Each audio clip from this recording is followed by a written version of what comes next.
ప్రభుత్వం మరొక వైఎస్ఆర్సీపీ బలమైనటువంటి నాయకుడు ఈరోజు పార్లమెంట్లో సభ్యునిగా ఉన్నటువంటి శ్రీ మిథున్ రెడ్డి గారిని అక్రమంగా అన్యాయంగా చంద్రబాబు గారు కడుపు మంటతోటి అరెస్ట్ చేయించాడు.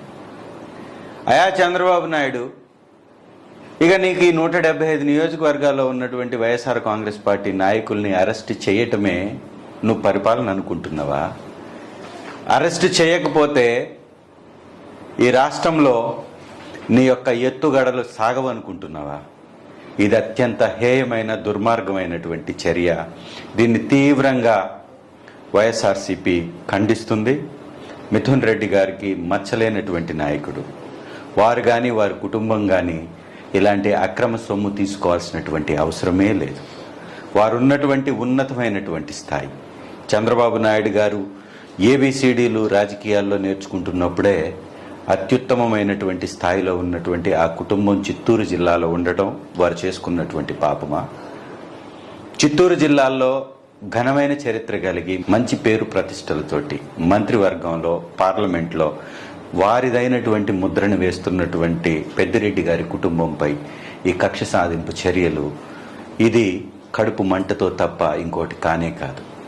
జరగనటువంటి అక్రమాలు జరిగినట్టుగా రాష్ట్ర ప్రభుత్వమే వ్యాపారాన్ని చేస్తే, రాష్ట్ర ప్రభుత్వం ఆధ్వర్యంలో ఆ యొక్క డిస్టిలరీస్ నుంచి మరియు ఆ షాప్స్ నుంచి వ్యాపారాన్ని ఉద్యోగస్తులుగా ప్రభుత్వ రంగ సంస్థకు సంబంధించి ప్రభుత్వంలో భాగస్వాములుగా ఉన్నటువంటి వారు చేసినప్పుడు ఎలా అక్రమాలు జరుగుతాయి?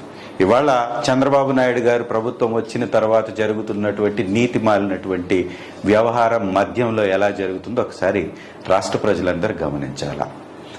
అక్రమంగా బెల్ట్ షాపులు పెట్టి పర్మిట్ రూముల్ని ఏర్పాటు చేసి అక్రమంగా మద్యాన్ని అమ్ముతున్నప్పుడు ఇప్పుడు అక్రమాలు జరుగుతాయా?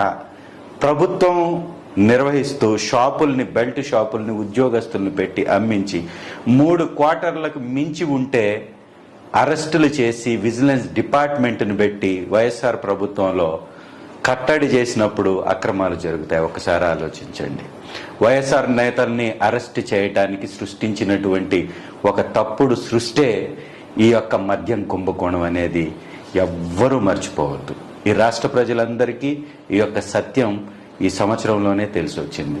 అక్రమాలకి అడ్డాగా ఆంధ్ర రాష్ట్రం నేరాంధ్రగా మారిపోతూ ఎక్కడికక్కడ గంజాయి విచ్చలవిడిగా దొరుకుతూ, మాదక ద్రవ్యాలు దొరుకుతూ, మద్యం పక్క రాష్ట్రాల నుంచి స్మగుల్ అవుతూ రాష్ట్రానికి రావాల్సినటువంటి ఖజానా రాకుండా ఈరోజు అక్రమాలు జరుగుతుంటే వైఎస్ఆర్ కాంగ్రెస్ పార్టీలో అక్రమాలు జరిగాయని ఒక్కొక్క నేతని, గతంలో చెవిరెడ్డి గారు, అలాగే ఐఏఎస్ ఆఫీసర్లుగా ఉన్న ధనుంజయ రెడ్డి గారు, కృష్ణమోహన్ రెడ్డి గారు, ఇవాళ మిథున్ రెడ్డి గారు, ఇదంతా కూడా ఒక వర్గం మీద, రెడ్డి సామాజిక వర్గం మీద జరుగుతున్నటువంటి దాడి, వైఎస్ఆర్సీపీ మీద జరుగుతున్నటువంటి దాడిగా దీన్ని ఖచ్చితంగా చూడాలి.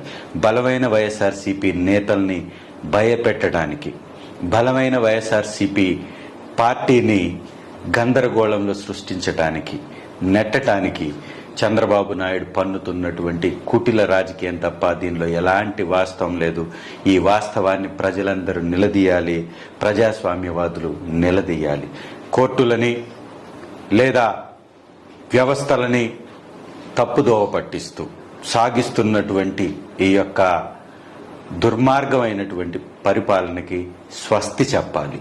చంద్రబాబు నాయుడు గారు చిట్ట చివరి అవకాశమైనటువంటి ఈ అవకాశాన్ని కొడుకుని పెంచటానికి, రాజకీయంగా పెంచుకోవటానికి చేత కానటువంటి, సత్తువ లేనటువంటి ఆ పార్టీని నడిపించలేనటువంటి లోకేష్ గారికి ఎదురు లేకుండా చేయటానికి ఈ దుర్మార్గపు నీతి మాలినటువంటి రాజకీయాన్ని చేస్తున్నారు తప్ప దీనిలో ఎలాంటి వాస్తవం లేదు.